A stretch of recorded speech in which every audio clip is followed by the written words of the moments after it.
नमस्कार, news now के doctors talk show में आप सभी का स्वागत है। मैं हूं आपके साथ में बैजू अग्रवाल और आज हमारे साथ स्टूडियो में मौजूद हैं महाराजा अग्रसेन हॉस्पिटल के डॉक्टर आकाश जायसवाल साहब हमारे साथ मौजूद हैं, गैस्ट्रोलॉजिस्ट हैं। आज जो है हम लीवर के बारे में जो है डॉक्टर साहब से बहुत विस्तार से बातचीत करेंगे। जैसा कि आप सभी को पता है कि हम हर हफ्ते हेल्थ से रिलेटेड जो कार्यक्रम करते हैं वहाँ पर हम हमारे स्टूडियो में अलग अलग विभाग के डॉक्टर को बुलाते हैं और आपकी समस्याओं का हम हल ढूंढने की कोशिश करते हैं। लीवर की बीमारी इन दिनों जो है एक बहुत बड़ी समस्या बन के उभरी है पूरे विश्व में। और अगर हम विश्व का डाटा की बात अगर हम करें तो साल में 20 लाख से ज़्यादा लोग जो हैं लीवर की बीमारी से मर रहे हैं और भारत में भी काफ़ी संख्या में लोगों की जो है मौत हो रही है। लीवर के रोग के कई कारण हैं, जिसमें से एक मुख्य कारण बताया जाता है कि शराब पीने वालों में ये बीमारी बहुत ज़्यादा होती है, लेकिन इसके बावजूद भी जो है कई ऐसे रीज़न हैं जिसके वजह से जो है लीवर की बीमारी होती है। अगर शुरुआती दौर में ही अगर हम इसका ट्रीटमेंट शुरू कर दें तो लीवर की बीमारी से बचा भी जा सकता है। तो डॉक्टर साहब, सबसे पहले तो मैं आपसे ये जानना चाहूँगा कि लीवर की जो बीमारी है वो क्या है और इसके कॉमन रीजंस क्या क्या हैं डॉक्टर साहब? जी, सबसे पहले मैं बताना चाहूँगा कि लीवर हमारे शरीर में काम क्या करता है। तो देखिए, जैसे हमारे बॉडी में कई ऑर्गन होते हैं, जैसे कि किडनी हो गया, हार्ट हो गया, ब्रेन हो गया, वैसे ही एक इसेंशियल पार्ट है जिसके बिना हमारा शरीर नहीं चल सकता, जीवन नहीं चल सकता। वो एक इसेंशियल पार्ट होता है लीवर।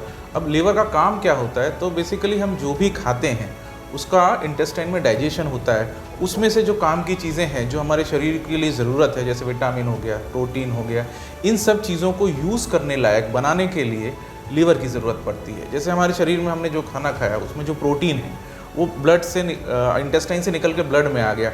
अब उसमें कितना पार्ट है जो हमें शरीर को अभी यूज़ करना है और कितना पार्ट बॉडी में स्टोर करके रखना है फ्यूचर के लिए, ये काम मेनली लीवर करता है। दूसरी चीज़ ये होती है कि जो भी हम खाना खाए उसमें कई चीज़ें ऐसी भी हो सकती है जो बॉडी के लिए हार्मफुल है। हमने खाना खाया, हर चीज़ ज़रूरी नहीं है कि उसमें फ़ायदेमंद हो, कुछ चीज़ें वेस्ट भी है, कुछ चीज़ें हानिकारक है, हार्मफुल है। उन चीज़ों को न्यूट्रलाइज करने का काम भी लीवर करता है। उनको टॉक्सिक चीज़ों को जो ख़राब है, बॉडी को डैमेज कर सकती हो, उसको न्यूट्रलाइज करके लेस टॉक्सिक या फिर ऐसी नॉन हानिकारक चीज़ों में जो बॉडी को डैमेज ना करे उसमें कन्वर्ट करने का काम करता है और फिर उसके बाद उन चीज़ों को किडनी के थ्रू एक्सक्रीट कर देता है। तो ये एक इम्पॉर्टेंट पार्ट है कि लीवर का जो टॉक्सिन बॉडी में है उसको न्यूट्रलाइज करने का काम लीवर करता है। तीसरी चीज़ ये होती है कि कभी कभी हमारे बॉडी में क्या होता है कि जैसे सपोज़ हम फास्टिंग किए हैं या फिर हमारे बॉडी में कुछ इन्फेक्शन है, कई दिनों तक हमारे शरीर में एडिक्वेट खाना नहीं जा पा रहा है या फिर जा रहा है पर यूटिलाइज नहीं हो पा रहा, तो लीवर क्या करता है उस सिचुएशन में एक रिजर्वायर का काम करता है, एक स्टोरेज का काम करता है कि अभी हमारे शरीर में एडिक्वेट न्यूट्रिशन नहीं मिल रहा है। उस सिचुएशन में लीवर एक बैकअप देता है, वो स्टोर करके रखा हुआ है कार्बोहाइड्रेट या प्रोटीन या जो भी नेसेसरी न्यूट्रिएंट्स की ज़रूरत है, और उस सिचुएशन में जब हमें नहीं मिल रहा है वो वहाँ स्टोरेज से उसको रिलीज़ करने का काम करता है, जिससे कि बॉडी की रिक्वायरमेंट पूरी होती रहे।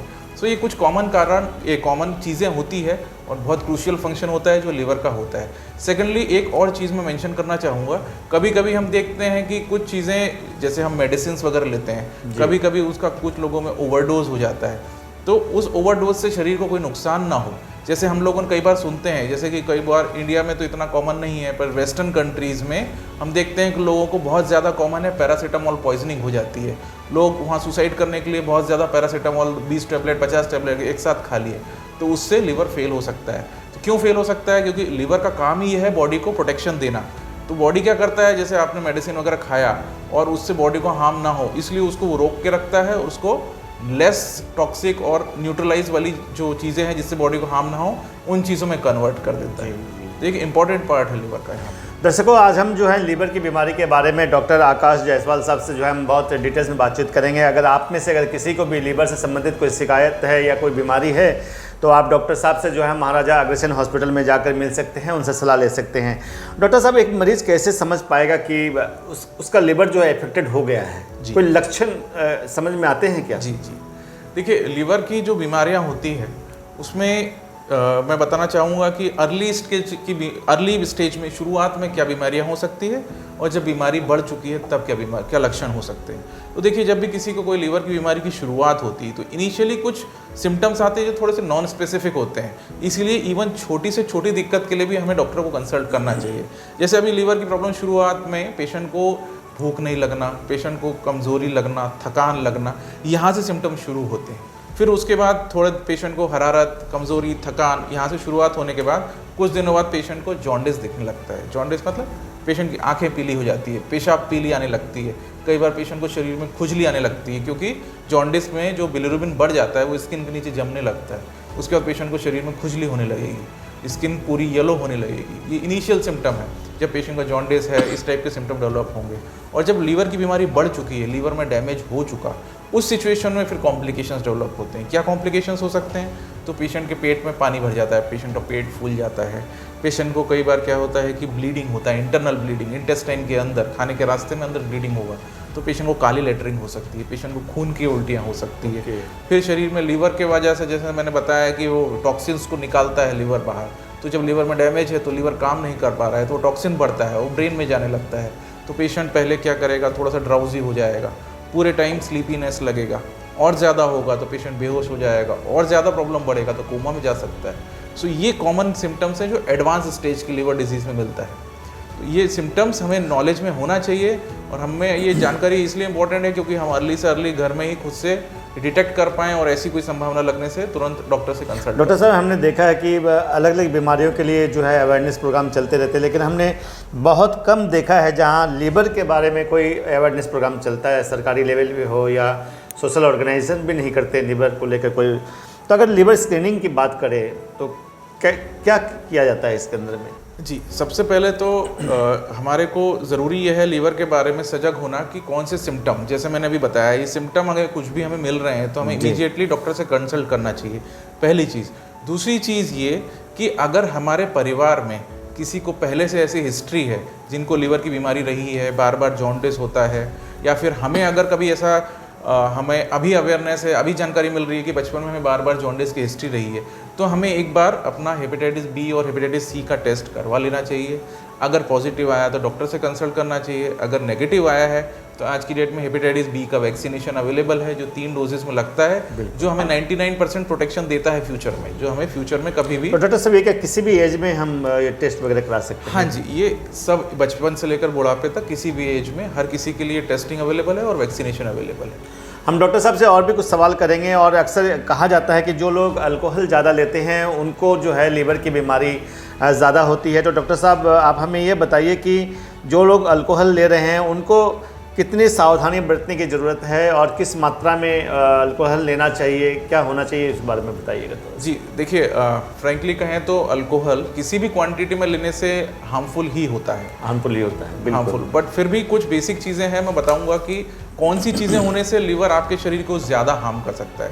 अगर आप ओबेसिटी है, आपको मोटापा है, अगर आपको शुगर की बीमारी है, या फिर आप बहुत ज़्यादा क्वांटिटी में डेली ड्रिंक कर रहे हैं, तो फिर आपको लीवर में ज़्यादा डैमेज हो सकता है। साथ में ही अगर आप कोई दूसरा भी नशा करते हैं, सपोज आप स्मोकिंग करते हैं, गुटखा खाते हैं, तो ये एडिशनल फैक्टर है जो साथ में लीवर में डैमेज करेगा। तीसरी एक इंपॉर्टेंट चीज़ मैं बताना चाहूँगा कि जो क्वांटिटी अल्कोहल की है, सेम क्वांटिटी मेल्स में थोड़ा सा लीवर में कम डैमेज करती है, फीमेल्स में वो डैमेज ज़्यादा करती है। तो स्पेशली ये चीज़ हमारे को जानना है कि एक ही क्वांटिटी अगर कोई सोच रहा है कि हम कम क्वांटिटी में ले रहे हैं तो हमारा डैमेज लीवर में कम होगा, तो इम्पॉर्टेंट ये है कि सेम क्वांटिटी फीमेल्स में ज़्यादा नुकसान करती है। साथ में हमारे को कोई एडिशनल चीज़ें हैं जो लीवर को डैमेज कर सकती है, जैसे मैंने बताया शुगर है, मोटापा है, या कोई ऐसी मेडिसिन चल रही है साथ में जो लीवर को डैमेज कर सकती है, तो कम क्वांटिटी में भी। यानी जिन लोगों को शुगर और मोटापा है उनको ड्रिंक करना भी नहीं चाहिए, आपका कहने का मतलब ये है? हाँ जी। डॉक्टर साहब ने एक बहुत अच्छी बात कही है कि जो भी लोग ड्रिंक करते हैं उनको बहुत सावधानी के साथ रहने की ज़रूरत है। और डॉक्टर साहब ने कहा कि जो शुगर के पेशेंट हैं, जिनमें मोटापा है, उनको तो बिल्कुल भी जो है अल्कोहल नहीं लेना चाहिए। डॉक्टर साहब, क्या ये लीवर की बीमारी जेनेटिक है क्या? देखिए, सारी लीवर बीमारियां जेनेटिक नहीं होती। 2 चीज़ें होती है, मैं बताना चाहूँगा। एक तो ये कि जो जन्म से हमें आती है वो इन्फेक्शन हो सकते हैं, जैसे हमारी माँ को अगर इन्फेक्शन है तो वो ब्लड के थ्रू बच्चे को पहुँच सकता है। तो ये एक कैटेगरी होती है, जैसे हेपेटाइटिस बी और सी इन्फेक्शन हो गया।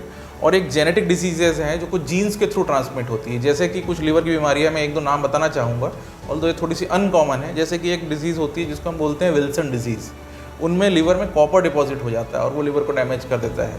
ऐसे ही एक और बीमारी होती है जिसको हीमोक्रोमेटोसिस बोलते हैं, उसमें लीवर में आयरन डिपॉजिट होता है। ऐसी कुछ और भी बीमारियां हैं, बट फॉर्चुनेटली बीमारियां बहुत रेयर है, तो इनसे इतना ज़्यादा प्रॉब्लम नहीं होता है। बट हाँ, डेफिनेटली 1000 में 1 आदमी को तो ऐसी प्रॉब्लम हो ही सकती है। तो उसके लिए सजगता ये है कि इन चीज़ों को हम कैसे आइडेंटिफाई करें।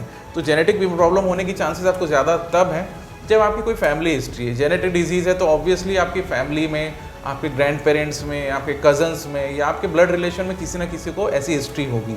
सो आपके परिवार में किसी को ऐसी हिस्ट्री रही है तो आपको बच्चे को शुरुआत में ही सब टेस्टिंग कर लेना चाहिए, जिससे कि पहले डिटेक्ट कर पाएँ। सिरोसिस के बारे में बहुत सुनते हैं डॉक्टर साहब जी। क्या है लिवर सिरोसिस? जी, लीवर सिरोसिस एक कंडीशन है जिसमें कि लीवर में डैमेज हो जाता है और इतना ज़्यादा डैमेज होता है कि उस सिचुएशन में उसको रिवर्स करने के चांसेस बहुत कम हो जाते हैं। ऑल्दो सिरोसिस भी अगर अर्ली स्टेज में डिटेक्ट हो जाए तो रिवर्सिबिलिटी के चांसेस होते हैं, मतलब रिवर्स हो सकता है। बट एक बार एडवांस स्टेज में चला जाए तो फिर रिवर्स करना पॉसिबल नहीं होता। उस सिचुएशन में फिर एक ट्रांसप्लांट ही एक ऑप्शन बचता है। तो मैं सिरोसिस के बारे में दो चीज़ें बताऊंगा। एक तो हम बोलते हैं सिरोसिस वो तब हमें डिटेक्ट होता है जब हमने कुछ टेस्ट किया, पेशेंट को अभी कोई लक्षण नहीं हुए हैं। इस सिचुएशन को हम बोलते हैं कंपेंसेटेड सिरोसिस, मतलब अभी भी लिवर में क्षमता है, वो लिवर कंपेंसेट कर पा रहा है, अभी फेल नहीं हुआ है। इस सिचुएशन में दो चीज़ें इंपॉर्टेंट होती है। एक तो हमें ये डिटेक्ट करना है कि लिवर में सिरोसिस क्यों हो रहा है, उस कारण को डिटेक्ट करके अगर हम ट्रीट करें तो इस सिचुएशन में बीमारी को रिवर्स कर सकते हैं। जैसे कि सपोज किसी को ड्रिंक करने की वजह से लिवर में डैमेज है, वो ड्रिंक करना बंद करे, लिवर में हेपेटाइटिस का इन्फेक्शन है, उसका ट्रीटमेंट स्टार्ट कर दे तो ये रिवर्स हो जाएगा। अब सपोज एडवांस स्टेज है, यानी कि लिवर डीकम्पेंसेट हो चुका है, मतलब अब फेल हो रहा है लिवर, उस सिचुएशन में अगर डिटेक्ट होगा तो अब रिवर्स होना बहुत मुश्किल हो जाता ये है। लास्ट स्टेज की बात होती है, ये लास्ट स्टेज की बात होती है। डीकम्पेंसेट एडवांस स्टेज है। जैसे हम लिवर सिरोसिस को 5 स्टेज में डिवाइड करते हैं, स्टेज 1 से स्टेज 5 तक। तो जो स्टेज 4 स्टेज 5 वाला स्टेज होता है, मतलब अब लिवर फेल हो रहा है, उसको हम एंड स्टेज लिवर डिजीज बोलते हैं। मतलब अब ट्रांसप्लांट छोड़ के कोई भी चीज़ ज़्यादा दिन नहीं काम कर पाती है पेशेंट का। उस सिचुएशन में ट्रांसप्लांट ना करें तो एवरेज लाइफ भी 2-3 साल से ज़्यादा की नहीं बचती।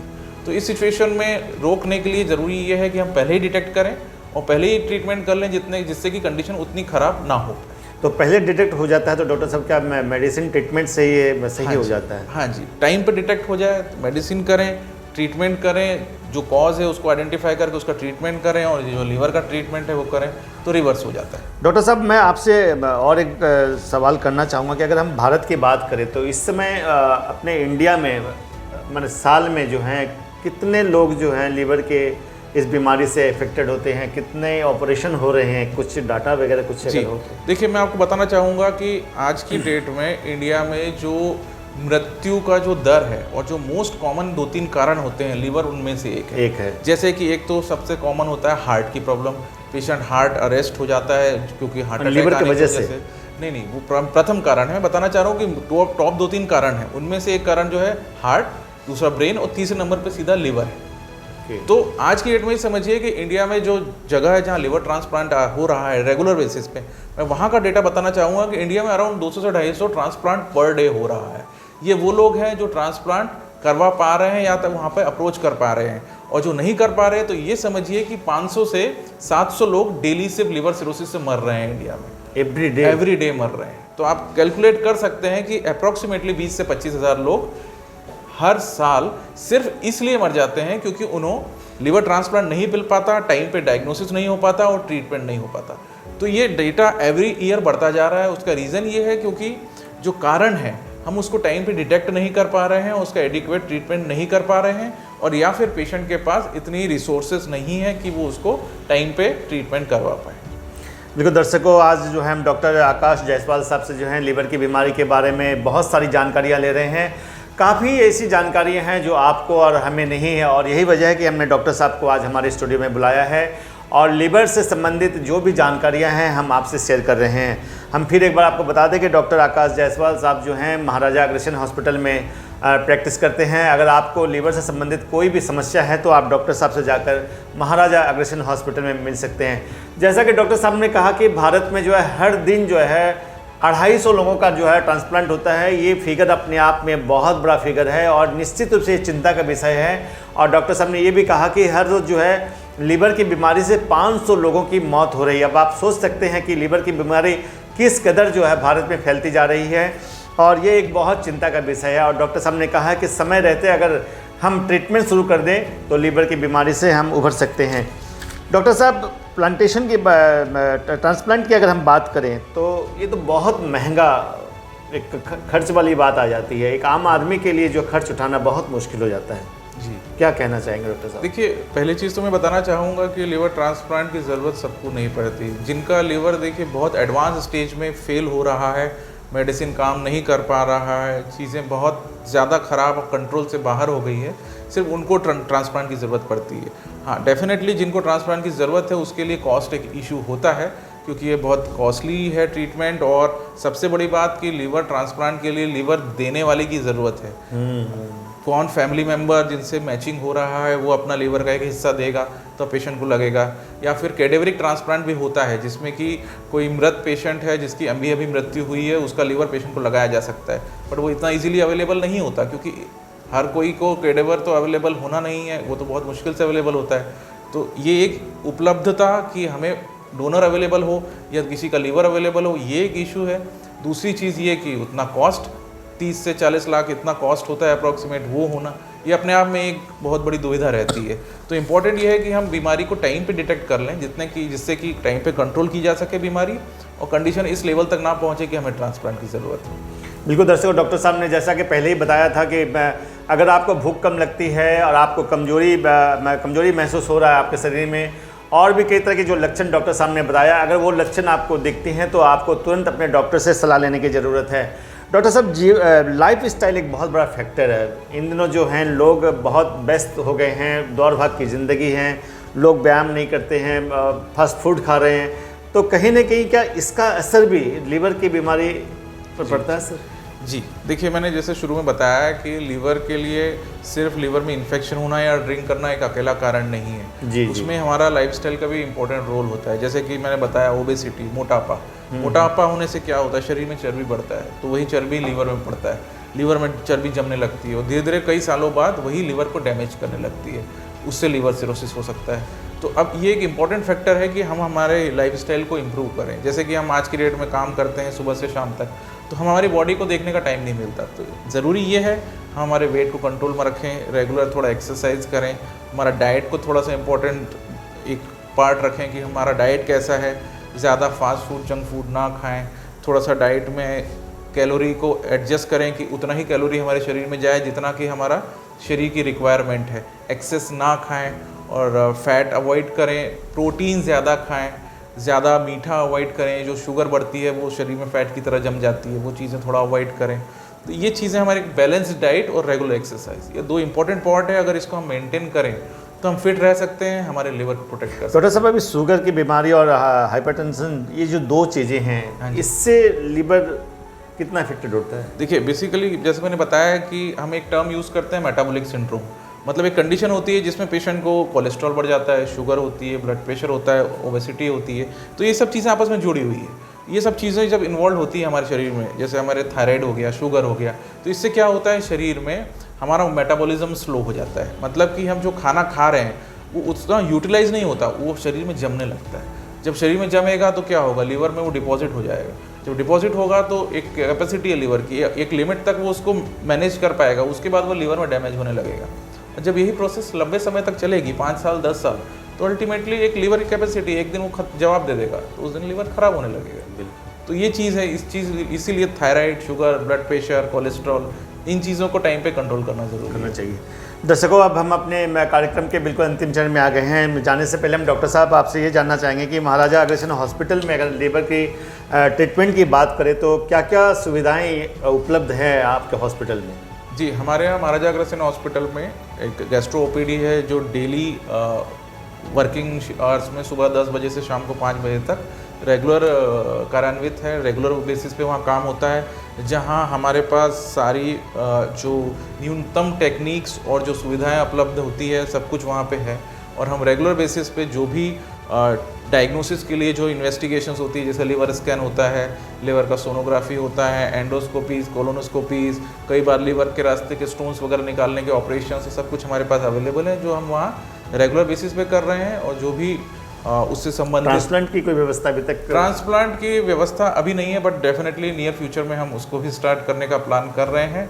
और बट हमारी कामना यही रहती है कि हम पेशेंट को पहले ही ट्रीट कर पाएँ कि पेशेंट को ट्रांसप्लांट तक ना जाना पड़े। बाकी हमारे पास सारी फैसिलिटीज़ रेगुलर बेसिस पे अवेलेबल है।